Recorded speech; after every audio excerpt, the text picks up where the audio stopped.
you have a real gift when you can begin to sing songs out of your heart. You with me? And songs like that. You with me? She was able to continue the little chorus she had and say different things. So that's pretty amazing, man. Thank you, Jesus. I want you to open your Bibles to 2 Kings this evening, chapter 5. I had a different thing. I wanted to just do a little Bible study, but God put this in my heart tonight. Then after me with this message here, so I think that we need to obey. I think we need to obey. Amen. Christianity is way different than most religions. You with me? Most religions, you go to church, you kind of like do your hour, go home. At least that's what we did, right? Yeah. You do your hour and you go home and you go sit there and listen to some priest tell you stuff that's boring you to death. And you with me? And there's no participation on your part. This is not that kind of church. You with me? This is not that kind of church. This is the kind of church where you have to either get in, get out, or you're going to get run over. You with me? And I'm serious. It's heavy duty. And I'm not just saying our church. I'm talking about a real Christian church throughout the world, throughout the nation. You with me? That you have to do something about it. You cannot sit on your faith and think that you're doing good. You with me? You have to work your faith and you have to obey, guys. You have to listen to the man of God that God has placed before you. You with me? Or you're going to wear him out. You're going to pull. You know how hard it is to rescue somebody that's drowning and they're pulling you down? And you know how hard you have to struggle to get yourself back to the surface? Get some air in you and they're pulling you down too? You with me? I don't know if you've ever had that or anybody pull you in water or trying to hold you down. You're trying with all your might just to stay afloat and just to do your best and everybody else is on top of you. You with me? You got to understand, you with me, that you have to be that participator, that pusher, that worker, that servant. You with me? There is no, how would you say it, leeches in the house of God. There is not. You'll suffer consequences for that. You'll suffer consequences for that. God raised each and every one of you up with a gift, with a talent. You with me? And if you're not working that, and if you're working the world, and you know better, you with me? You're going to suffer consequences. Remember I told you, it'll affect you and it'll affect your children as well. And none of us want our kids to be affected by our choices, by our decisions. You with me? The other night, we went out to the streets. Last night, we were on the streets and we were having sandwiches and different stuff, and my wife and them are looking for people. They're finding spots, man. They're finding fishing holes. And they found one underneath a bridge. There was I don't know how many guys or how many people were there. Sarah was with her. They got out and they're handing these people sandwiches. She starts to share her testimony with some guy. He was almost uncontrollably crying. And my wife, I don't know, I think that's the one she asked him. She said, "Sir, can I ask you something? No disrespect at all. I don't mean any kind of disrespect by what I'm going to ask you or anything. I just wanted to know a simple question. How did you end up here where you're at today, living underneath a bridge, and it's cold? You with me? How did you end up here? What happened?" And you know what he told her? He told her that he said, it was I don't know how he said, like a group of bad decisions on my part. It was bad choices, that's what he said, on my part, that I'm living underneath the bridge. He said, I have 3 kids. I don't know if he was married or not or whatever. He has 3 kids. You with me? And he's living under a bridge. And she asked why, and he says, because of choices. What did she preach Sunday night? The choices that you make are going to affect your life, and not only yours. Because see, if you die and go to hell, whatever, your choices, that's fine. That's the choice you made. But if you pull your family, even nephews and nieces, even sons and daughters, even brothers and sisters, because of your choices, if you pull them with you there, you're going to feel pretty bad for eternity, man. Because of the decisions you made. And we don't understand it. We don't understand the decisions and the choices we make are going to affect our kids. You with me? How many of you right now are affected? Right now, your life is affected because your mom and dad made choices. Either they were heroin addicts, drunks, they were imprisoned, they left you. They walked away from you and went and lived their lives all fun and happy. Huh?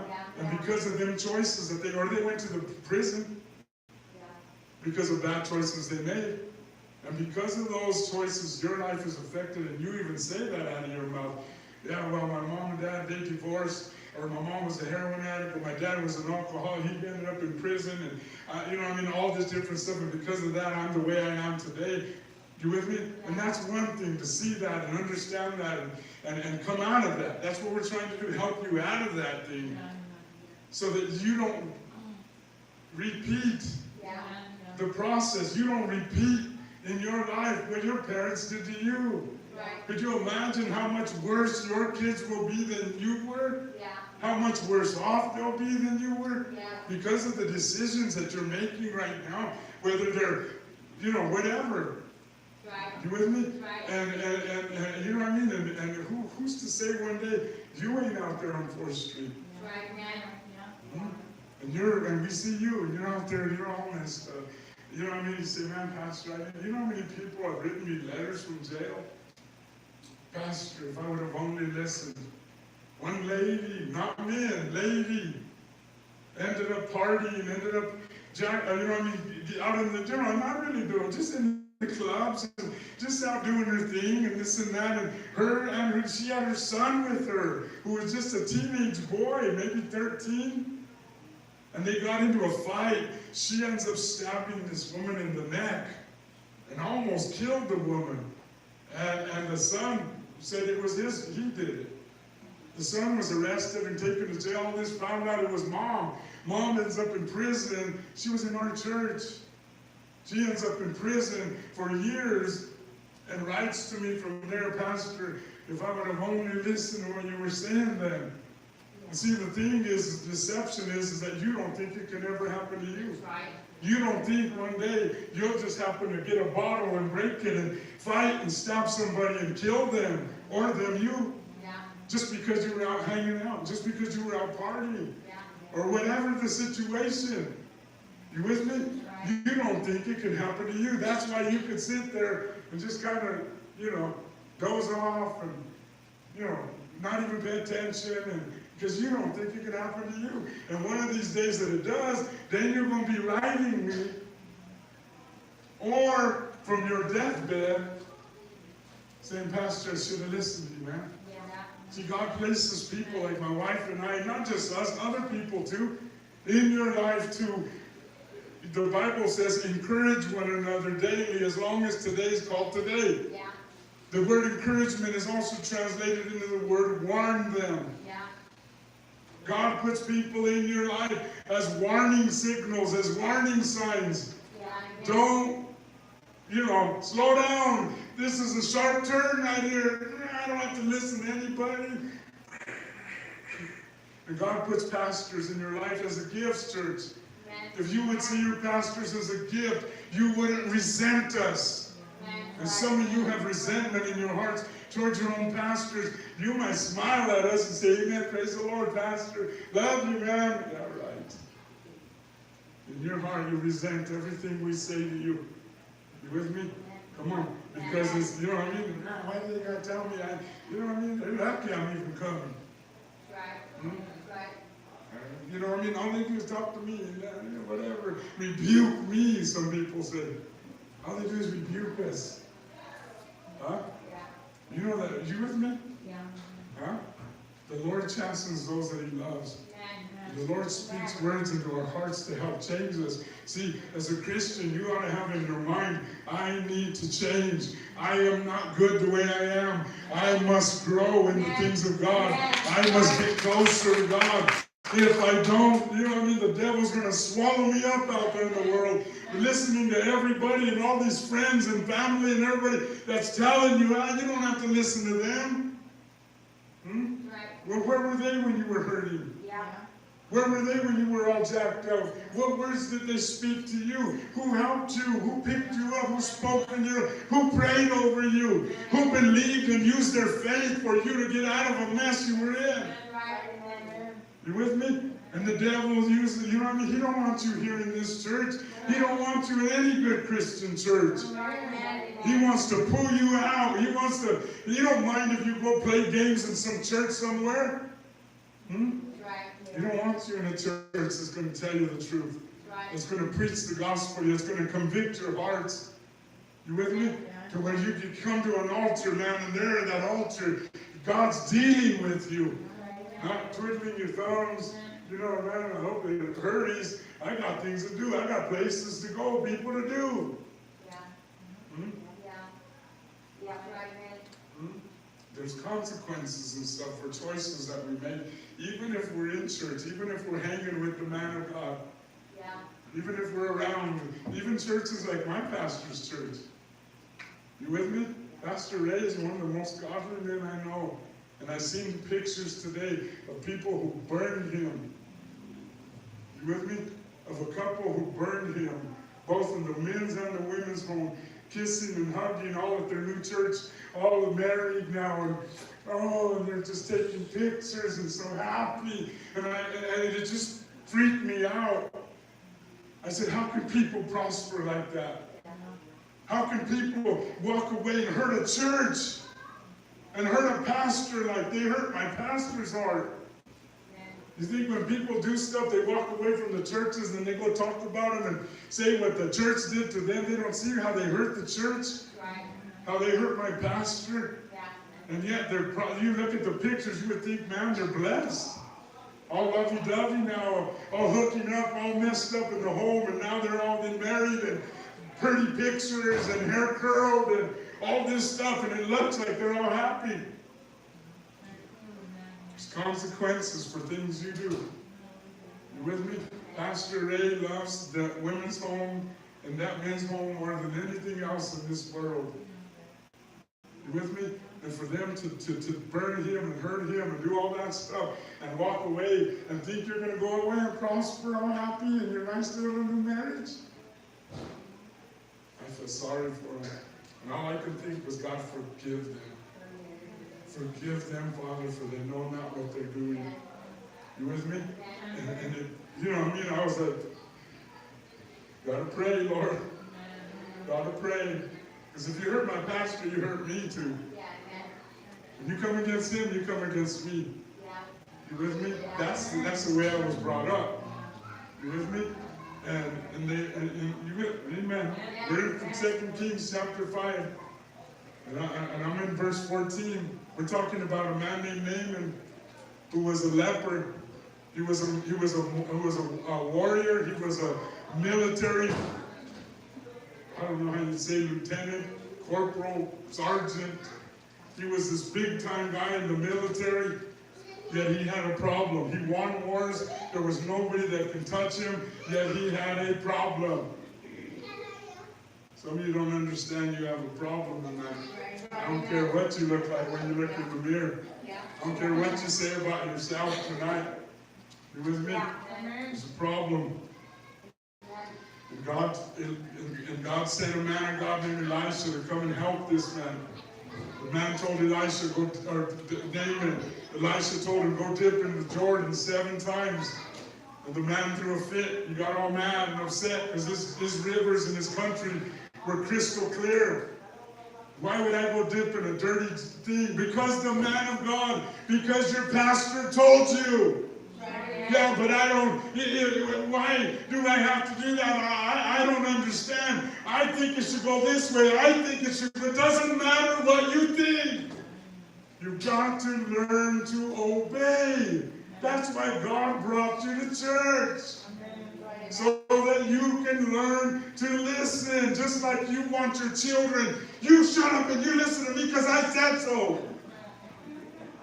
Just like you want your kids to listen, or your nephews or nieces, or the kids you babysit and everybody, and you want to be the jefe, you want to be the leader, you want to be the boss at work, and everybody just shut up and obey me, but you don't know how to listen.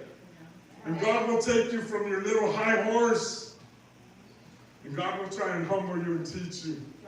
And if he has to use leprosy, he'll do it to get your attention. He'll use things in your life to get your attention. You with me? I don't know what it is for you.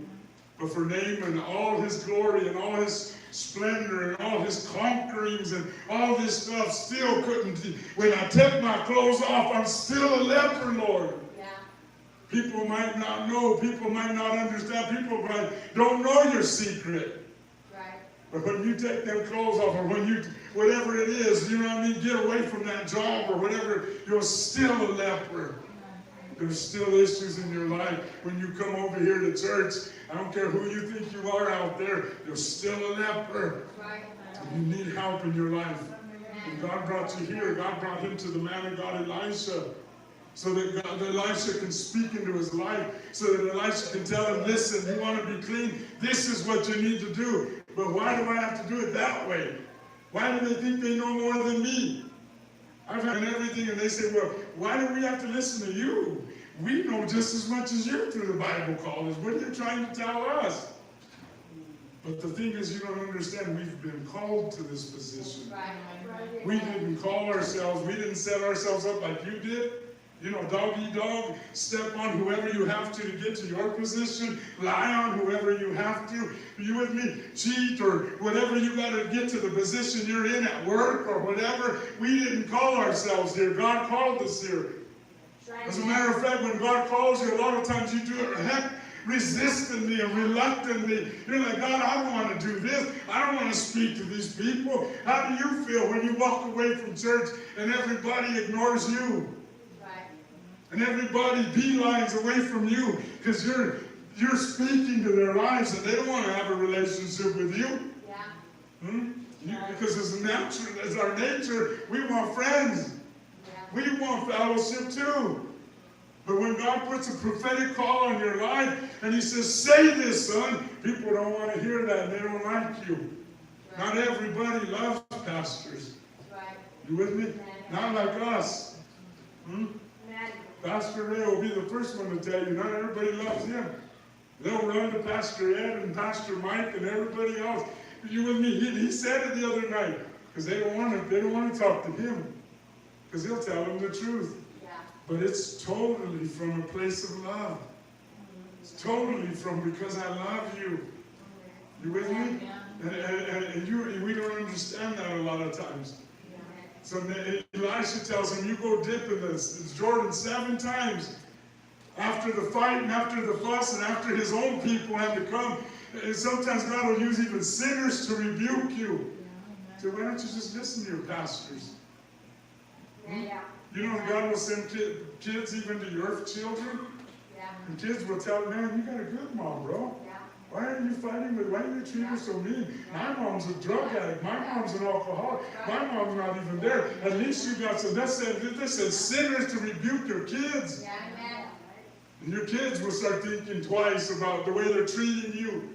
And that's the way God is. Sometimes he'll use people out there to correct you and to rebuke you and to say the exact same thing I said so that you'll listen to them.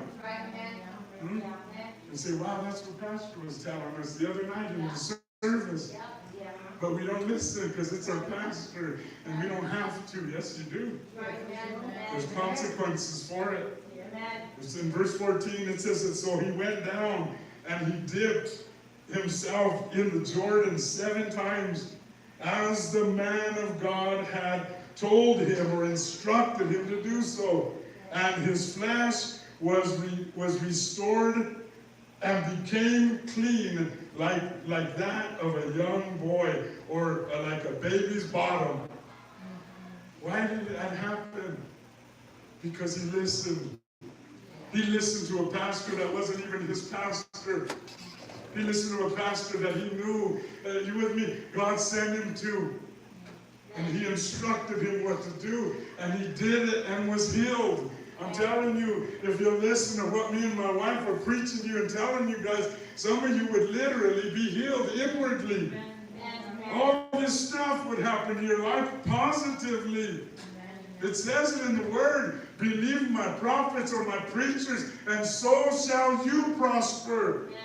Don't give them a hard time. Don't make their lives tough. Don't be rebellious children to your pastors. Listen to them, obey, and listen to what they're telling you, and do what they say, and you're going to be blessed. Amen. Amen.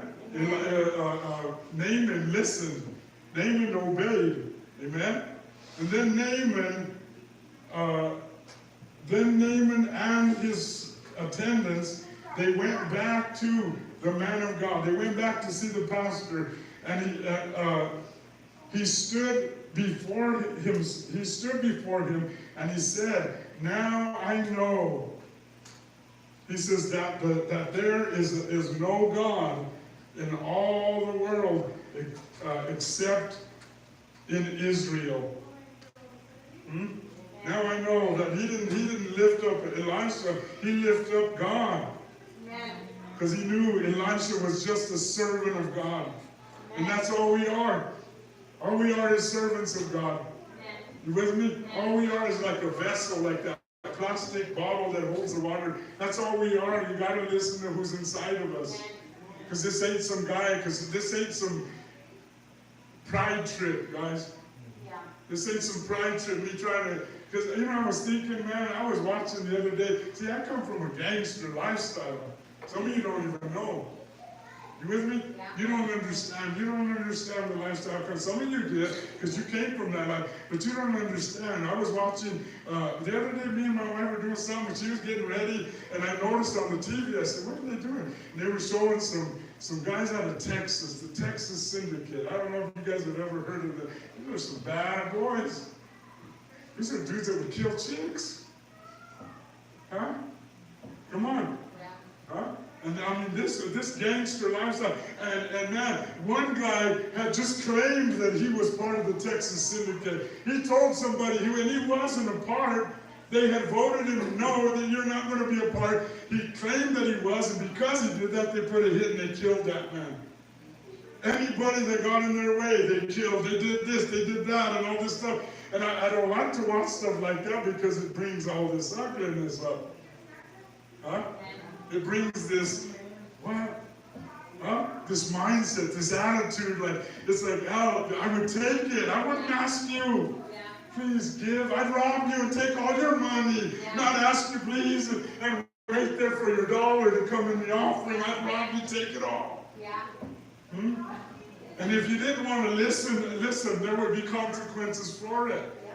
Come on, you guys got to understand. Some of you know what I'm saying. And you know what I mean? And we treat God, and we treat our pastors, and we treat men of God like they're punks. Shh, tell me nothing. God, please help me, Lord Jesus. Forgive me, Lord. I want to kill this man. Shank him, Lord. Shoot him. Huh? You don't understand me, Lord. You don't understand what you did in my life. You don't know, man. I would have killed him for less than that. Come on, God. We didn't ask you permission. We didn't say that. We took it. Some of you don't understand that. You can't even see your pastor like that. That's the way I was. You with me? That's the people I hung out with. I couldn't imagine what I'd be today had I stood involved in what I was in. I probably would be dead today because I was crazy. You ask my wife, you guys don't even know. You hear pretty testimonies. You don't even know half the stuff. And it was like, you know what I mean? It was just that take it, shoot them, don't you disrespect me. You know what I mean? And all this stuff. And it was like, and then you get saved. And then you got to be humble. Come on. You got to be gentle. Love your neighbors. Love your enemy. I'll kill my enemy. Lord, you know me. Huh? I mean, it's a trip if you guys don't renew. The pastor's got to take your garbage and listen. You know how many men would have been gone? Not just left our church, but left our church. And they never found them. Come on. How dare them disrespect? How dare them say this about? How dare them? Where they at? Where they live? Huh? I trip out on these people driving, even women driving and throwing you the finger and what and ready to throw you. And you know, it's like, you're lucky I'm saved. God, you know, I mean, Jesus, have mercy. That old man's coming up. Freddy Krueger's ready to kill somebody. And then you got to go to prayer. Be humble and be gentle and kind and loving. Soft-spoken. Because the pastor has to do that. I can live like the devil, but the pastors are above reproach, somebody said. They live like the devil too. And they would want us to hold us at a higher accountability. I understand. But unless you're living like that, you better be sure of where you're pointing fingers, man. Unless you're living holy, you better watch what you're saying about anybody, especially your pastors. You with me? You with me? This guy here, this Naaman, he came back, and what he did was he said he offered the man of God, he offered him money. He said, I got all kinds of stuff. You got it with you, huh? The scripture. Read it for me. 15. Then Naaman and his entire party went back to find the man of God. They stood before him, and Naaman said, Now I know there is no God in all the world except in Israel. So please accept the gift from your servant. But Elisha replied, As surely as the Lord lives whom I serve, I will not accept any gifts. And though Naaman urged him to take the gift, Elisha refused. Then Naaman said, All right, but please allow me to load 2 of my mules with earth from this place, and I will take it back home with me. From now on, I will never again offer burnt offerings or sacrifices to any other god except the Lord. However, may the Lord pardon me in this one thing. When my master the king goes into the temple of the god Rimmon to worship there and leans on my arm, may the Lord pardon me when I bow too. Go in peace, Elisha said. So Naaman started home again. But Gehazi, the servant of Elisha, the man of God, said to himself, My master should not have let this Aramean get away without accepting any of his gifts.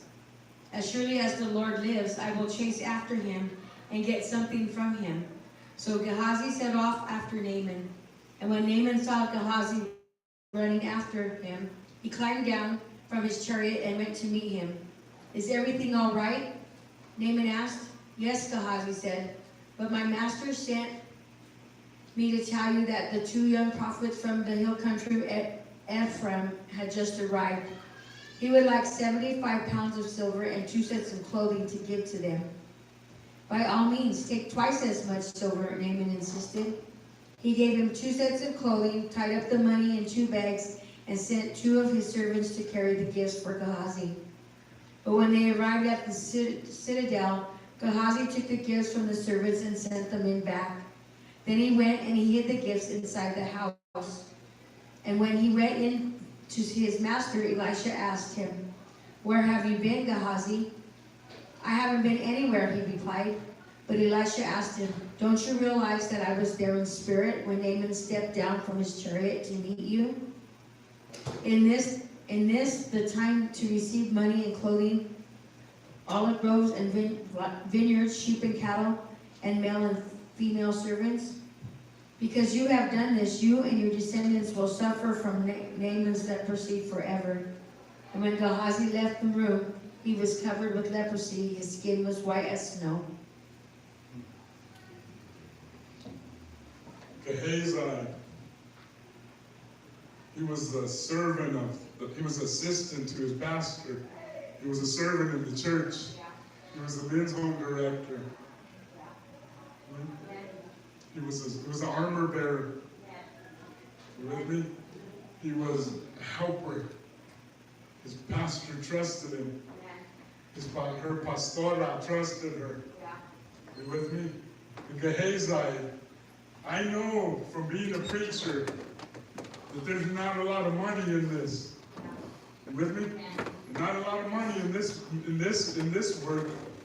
Some churches maybe, because they fleece and milk their church. I don't want to fleece and milk you. I don't want to take what's yours. I don't want to take only what God says that is His, not mine. To help you, to encourage you, to watch you prosper, and watch you be driving and living in a nice house and driving a new car one day. I want to see that for your life. I'm not here to make your life miserable. I'm not here to steal from you, regardless of what your family says. Regardless of what my family says. I have a sister that's got a mouth on her that's talking all kinds of trash, saying that I'm a stealer, saying I robbed my own mother. You with me? And I pray for her. God, please have mercy, forgive her, God. Because of what she said, man. You with me? Some bad stuff can come on her, and I'm not into that. I'm into God, help her, forgive her, Lord. I love her. You with me? I wish the best for her. You with me? Even when, no matter what she says about me, I wish the best. I bless, not curse. That's what the Bible says to do. You with me? But it doesn't matter what anybody says or what anybody does. You got to be obedient to your pastor. You got to listen to the people that God has placed in your life. You have to, if you want to prosper, if you want to be blessed. Because see what Gehazi, I was telling you, I understand what it is to be without. I understand what it is to be hurting, even in the ministry. I was listening to just a clip of T.D. Jakes speaking and telling the people how he used to have absolutely nothing. See, they see him now in megachurch. A new suit every service. You with me? And I heard him weeping and crying and talking about having the same suit. He had to wash it in the washing machine. And you know, if you have a suit, you do not wash it in the washing machine. How his shoes had holes, and how he couldn't even kneel down to pray because people would look and see the holes in his shoes. His suit all wrinkled from washing it in the washing machine, all torn and all raggedy, having nothing. And times they would give him a chicken for an offering. And how they hurt, and I could hear it in him, and I knew that feeling. I know, Pastor, what you're saying. You don't have to say anymore because I know you're suffering. I know what you've been through, and I know it's hard. And Gehazi, you know what I mean? He was around that, and he was a servant, and he was a part of that. And I know he's thinking, what do you mean, Pastor? Now's not the time for money. Now's not the time to get ours. Come on, Pastor. This rich Philistine, he comes from a different country. He not even a Christian, Pastor. Take his money. Pastor, we're hurting. We haven't even ate Golden Corral in a while. Pastor, we need clothes. I need a suit. You need a new suit, Pastor. Now we're hurting. And maybe Pastor, he doesn't know what he's saying. Elisha was telling Naaman, I don't want nothing from you. To think you're going to come over here and say, you bought a miracle from me? He said, I don't want a dime from you. And Naaman, I think Naaman asked him for some dirt. Let me take some dirt back from this anointed place to where I am. Maybe to build a little altar for myself there and know that I was touched in this place. He said, take your dirt that your donkey can carry and go. I don't want anything from you. And I could just see Gehazi. Heard him say, what are you saying, Pastor? We don't even have nothing. We can use that 45 whatever of silver.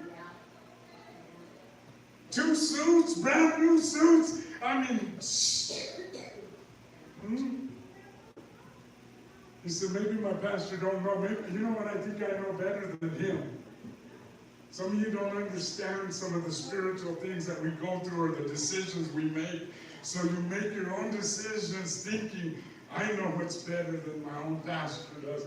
Than the person and the man of God that God has placed me under. I know what's better. Because, maybe I got a better education. He's only got an associate's degree. See, I got bachelor's. I've been to the Bible college too. Come on. I got, whatever. But, all the whatever you can think of. You know what I mean? He don't know what's best. And he went on his own and ran after that Naaman. found him and said, hey, Naaman, guess what? Is everything all right? Naaman jumps down. Is everything okay? Yeah. But see, what happened was we got a couple of new preachers in our church, and they need some money. And my pastor said to come and get it. He told me to come and get the suits, 2 suits, and 45 shekels or whatever he said of silver. He said, I'll give you twice that, 90. I'm going to hook you up, bro. Because your master, he came to his senses, you know what I mean? Whatever. Who knows what Naaman thought when he went away? He said, yeah, whatever. Maybe changed his mind about what God did. But he thought he knew better than his pastor. And he comes back, and he even sent servants to take it with him. But when he got a certain distance, see, you know how to clean your mess up.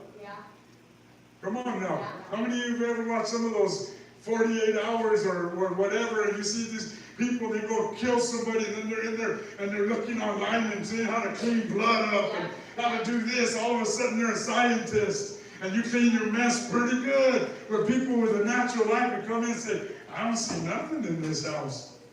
Looks clean to me. Turn the light on. Turn the Holy Spirit on. Turn the Holy Ghost up. Oh, what a mess. You with me? See, there's some things you can't clean up. There's some words you can't take back. There's lies, there's stuff that you with me, come on, you can't do that. There's things God can forgive. There's some things that it'll affect you. He said, my pastor told me to come. And his pastor seen him, and he got down, and guess what he did? He ran and he hid his silver, and he hid his clothes. And he comes back, hi, pastor, praise the Lord. Where were you? Well, what do you mean? Come on, let's quiet the mirror up. Huh? He said, where were you? God told me one time, he said, this dude that's in your house is going to burn you. This was a guy he was my size, maybe bigger than me. He didn't have nothing. He didn't have no clothes, no nothing. Then I gave that guy some of my best suits and some of my best shoes. And I hooked that guy up, and he used to play the keyboard for me. He lived with me. And I gave him everything. I mean, how much more can that bring into your own house? And love them like they were your own son. And I hooked, so when he come into church wearing a battle suit, I said, man, this guy looks like a pastor. This guy looks like, that's my armor bearer there. And he'd flow on that keyboard. He did good for me. You with me? I don't know how many years he lived with us. And one day the Lord spoke to my heart, and I just walked into church. We were just in church. All of a sudden I seen him, and I had an office like over here. I said, hey, come here for a second. And he came to the door of my office, and he's dressed in suit and all that. I said, what are you doing? He said, what do you mean? I said, what's going on with you? What's wrong with you? I told him, nothing. And I told him, I know something's up. And I don't know right now what it is. I said, but God dropped something in my spirit. You're doing something, and I'm going to find out. I promise, I swear, Pastor, I'm good. I'm I said, okay, let's go. Come on. We went, did a worship, preached, and all this stuff. Man, it wasn't that week. But this man had been going to his job up here in Belmont. He was at some telecommunication thing or something. He was at his job. And I would always tell him, make sure, I said, you know what, whatever you do, you need to make amends with your dad. I said, you know what, I don't care what your mom and dad did and what you have, but you need to call your dad. You need to go see him. He's just in Springs. Make amends with him. And you talk to your mom. And, he would tell me about his sisters and this and that. And all this time, he was telling the people at work that he was involved in a cult. And this cult had him captive in their house. And that we were taking all his check and all his money, and we would have held him captive. And he wanted to go with his sisters and this and that, and we would not let him. We held him captive. And he's telling his co-workers this all this time. And they're making a plan against this church to escape from polygamy or escape from the Amish or whatever, making these plans to get him out of our home, send him on a bus, pay his ticket, give him traveling money, get him away from this cult that has him captive. And one night, we were having prayer at my house that week. We were all praying, man, and I was wondering to myself, I wonder where Kev's at. And he come in, he's sweating. He was a big boy, sweating and out of breath. Where were you at, bro? Oh, I don't even know what he said. Some about it, I don't know. I don't know what lie he made up.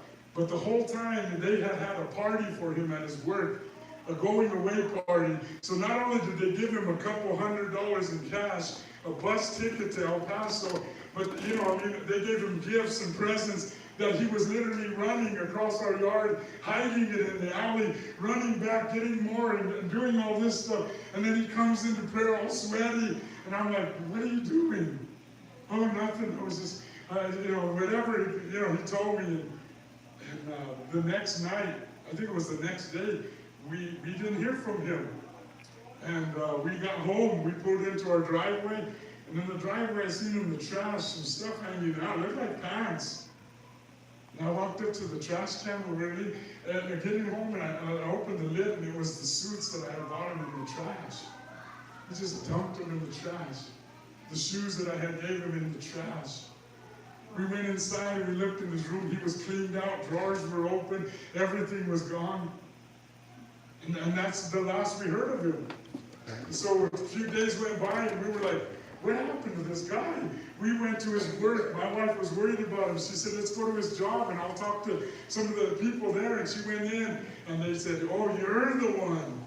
My wife said, what do you mean? When she came to the car, she was weeping and crying. And they said, you're the one that held him captive. And we made this plan, and we got him away from you. We helped him escape your clutches of your cult and all this stuff. And she's like, what are you talking about? And she said, well, this is what happened. She told her the whole story. My wife came out just weeping and crying and broken. And I'm like, what in the world happened? She's like, man, you wouldn't believe what Kevin did and what he said. And so this whole company looked at our church as this is who we were. And we're like, what? And he disappeared to El Paso, Texas. I have never heard from him again. But I wonder what happened to the guy. You with me? That did all this stuff, that lied on his pastors, that said all this evil about us. When we took this man in to our home, you with me? Having birthday parties and loved on him. You can ask him. Oscar and them were part of it. You know what I mean? And they were even trying to help him and counsel him and talk to him and all this stuff. And it's like, how in the world can this guy lie and say all this stuff about us and hurt us like that without consequences? It doesn't happen in church. I don't know whatever happened to him. You with me? But I can probably tell you it's not good. I heard one time he was on, when they had MySpace in the clubs again, rapping, music, like secular rap and all this stuff. And I knew something not good can happen to this man. Yeah. But I always prayed for him, and I even forgive him. I even forgive him for what he did and what he said. You with me? Not because he lied on us, man. This Gehazi, he lied and said his pastor said this, done this. He hid his stuff. That's what it reminded me of, hiding his stuff and thinking God don't, pastor don't know. Whatever pastor don't know ain't going to hurt. You with me? But you got to understand, I was called to this position. You with me? Whether you like me or not, I was called to this position. Whether you with me, we're friends or related or anything like that, you got to understand. For me, it stops right here. The friendships, the relationships, My call to God is before any of that. You with me? So, you know what I mean? Nothing moves me like that. Whether it's even my own son. You with me? I'm called to be the pastor of the church. And if you don't like it, son, there's the door right there. You with me? And thank God, and God's working on him, and God's turning him around. One of these days, watch and see what God's going to do.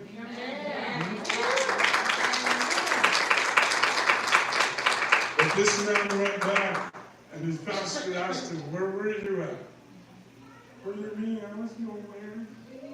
And he says, don't you know, bro, that my spirit went with you, and I watched it in the spirit as you lied on me, and you received money. Is this a time to receive money? He said. See, you don't know what God's doing. You think, all you can think is the money, the clothes, the Christmas gifts. You don't know what time it is, though. There's a time for that. The Bible says in Ecclesiastes, right? Chapter 3, there's a time for everything. There's a time to be blessed. There's a time to sacrifice. He said, is this a time to receive gifts and money and vineyards and olive groves and all this stuff from people? He says, don't you know that I know better than anybody else, because God instructs me that there's a time for that, and God will bless us in due time. But right now is not that time. You don't know what God's doing. And he said, mijo, he said, because of what you did, the leprosy that was on Naaman, the curse that was on him, is now on you. Remember that black stuff I said? And Naaman walked in, a handsome young servant of God. And he walked out an ugly monster with leprosy all over his skin. And the sad thing about it is, if it would have ended there, you got what you deserved. But the thing is, it said, upon you and upon your children, your descendants, leprosy will never leave your home. Could you imagine? You get Gehazi, maybe he would have said, well, it doesn't matter, I have no kids. But you're going to want kids one day. You're going to want a wife. Maybe he did have a few kids, and because of what he did, his choice came on them too, for no reason, but because of their dad's decision to you with me? To think he knew better. Remember, there's a calling. The man of God was called to that position. There's a difference. You with me? My daughter said it one day, and I don't think any of you even heard what she said. She said, some of you are looking at my parents like you're familiar with them, like your buddy, like your friend, and you take them for granted. And she said, and you have a familiar spirit with your pastors, and you think we're buddies and we're homies and all this stuff. She said, you don't even understand what you're doing. Because when you're called to this position, it's not a very easy place to be. You with me? Like I said, nobody wants to be your friend. They might respect, hey, Pastor, from a distance. Those of you that know Pastor Robert, I asked Robert Hawkins, about Pastor Robert. He says, Pastor, it's a trip because people look at Pastor Robert, they don't even want to look at him and talk to him. You know why? Because Pastor Robert preaches with the passion of God, a prophetic word on his life. People don't want to see that. They don't want to see that. They don't want to look like that. They don't want to be accountable. They don't, come on now. It just pierces them. And he says it's a trip because people they walk away from it. You know what I mean? And he says, you don't see him talking to many people other than maybe some of the youth. A lot of people don't even talk to him. You with me? But it's because of anointing that's on his life, man. And he preaches with fire. And sometimes it's nice, it's anointed. You walk, man, people get healed, touched, saved, but you walk away and have no friends. You with me? See, a person that's going to preach the truth, a prophetic word to you, something that's going to pierce your heart, you know what I mean? They don't have very many friends, or, not too many people want to be around them, talk to them. I know the feeling. You with me? But I didn't put myself here, and that's hard sometimes. Because my wife didn't put herself here. You with me? God called us here. These two teenagers, 18 and 19 years old. Yes, we're old now. You with me? But we're still the same people that were called. You with me? Sometimes I feel so worn out because I feel like I'm pulling the whole load by myself. And I'm like, dude, where's the help? You with me? Where's all the hombres? Where's all the preachers? Where's the mighty men of God? David had men of God that came to him in the desert. Where's my men, Lord? Huh? I feel like I'm pushing and pulling everything by myself. And I feel like I'm getting old already because of it. And I feel, are you with me? Man, you know what I mean? What I say is not accepted a lot of times. Because it's hard. Because God requires change. That's right. With me? You don't think Elisha maybe had something planned for him and for, because Elisha suffered too. You don't think Elisha wanted new suit, some money? Go to Burger King or something and get the $6 box too? Or fast or eat the bread or leftovers at the house? Huh? You don't think he understood that, but he was called to that place. We're not playing games here, Naaman. You can't pay me for a miracle. And then there goes my kids, my spiritual sons or whatever. Oh, they're running and getting the money behind my back. He says, you don't even know what you did, Naaman, because of that. Forever, you're going to have leprosy or Gehazi. You're going to have a curse on your life, and your kids are going to suffer for the decision you made. That's why I told you, every decision you make matters. It might not look like it right now. You might look and say, well, my kids look all right now. With me? I don't know about you. I want my grandchildren blessed. I want my children blessed. I pray for, I was praying for them today. Bless my kids, God. Huh? Not curse my kids, make them sick. Bless my children, Father. God, we've sacrificed and we've given so much. God, remember my children and my grandchildren, even my nieces and my nephews, God. Amen. Remember them because of the sacrifice that we made. Remember them, God, and the decisions, and protect them and guard them, Lord God. Amen. For my brother-in-laws, my sister-in-laws, God, my family, my mother-in-law, my mama, God, protect them, Lord God, because of what we decided when we were 18 and 19. Amen. That's right. Meet their needs, Lord. Bless them. All right. Them, Lord. You with me? I want my family blessed, not cursed like Naaman or Gehazi. You with me? And see, I'm telling you this because you might think a little bit of disobedience. Somebody said the other day, there is no such thing as a white lie. Either it's a lie or it's not a lie. There's no white, there's no black, there's no big lie, little lie, it's a lie. And the last I looked in the 10 Commandments, thou shalt not lie. You with me? A little one, a big one, or whatever, it's the same. You with me? And it's like, you know what I mean? In our lives, we have to learn. This is not about me going to New Hope or Pastor Vince or Pastor Ray or this or that. This is about me and you, Lord. That's right. Believe me when I tell you, there's times I'm not even worthy to be in this pulpit. But God called me years ago, and that's all I have to stand on sometimes. And when I feel like quitting and giving up, God says, son, you didn't call me. You didn't choose me, son. I chose you. Right. I ordained you a preacher. Whether you think you're worthy or not, or think you messed up, or you're the greatest, or this, I chose you. Right. And that's all I have to stand on sometimes. I don't have a paycheck. I don't have money. I don't have this. I don't have that. And I don't have tons of suits. You with me? All I have is the call of God to stand on. You with me? And when people fight you in that area, it's like, what are you fighting me for? Why are you fighting against me? Don't you know you're kicking against the pricks? Huh? I got to stop there because then I'll go into the second part of this message with Ananias and Sapphira. Why are you kicking against us, man? You with me? The Apostle Paul. Why are you kicking against the goals? Why are you fighting me so much?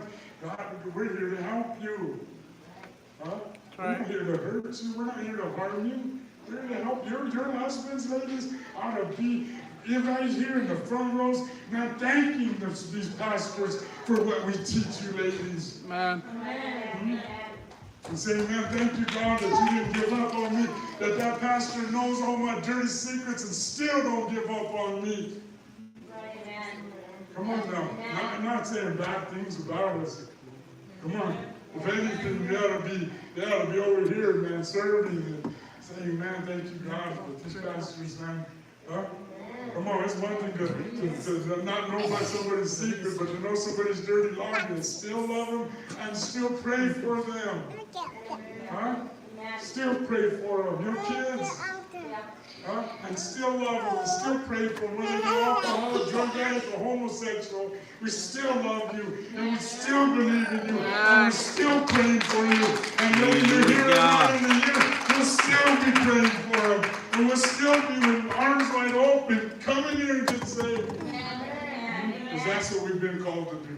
And all we can do is stand right here, and when God's ready to open the heavens and pour out a blessing and stuff, we're right here. You know what I mean? Like, you ever been to Elitch's? You been to Elitch's? You get in that big old wave pool and there's nothing, man. I walked all the way to the end, swam all the way to touch the wall, swam back. And then I heard,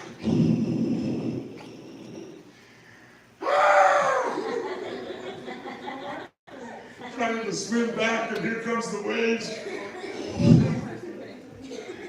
I'm underwater, flipping and flopping and trying to get breath. And I said, God, I'm here in the wave pool, Lord, and we've been waiting. And sometimes it takes a while. That's right. And you're waiting and waiting, trying to drag them over somewhere else with another ride. This thing's broke. That's right. But one of these days, God, all you're going to hear is, he said on that day of Pentecost, it was like a rushing mighty wind. Man. He said he didn't even know what happened. All of a sudden, a fire consumed that building. And everybody, tongues of fire on them. And they began to speak in tongues and languages that they didn't know of. Proclaiming the gospel, and 3,000 were saved in one day. I said, I'm waiting, Lord. I'm going to wait right here in the pool. Until you're ready to bless me, Lord God. Until you're ready to turn the machine on. I'm right here waiting on you, God. And until then, we'll stand. Amen. Stand with me.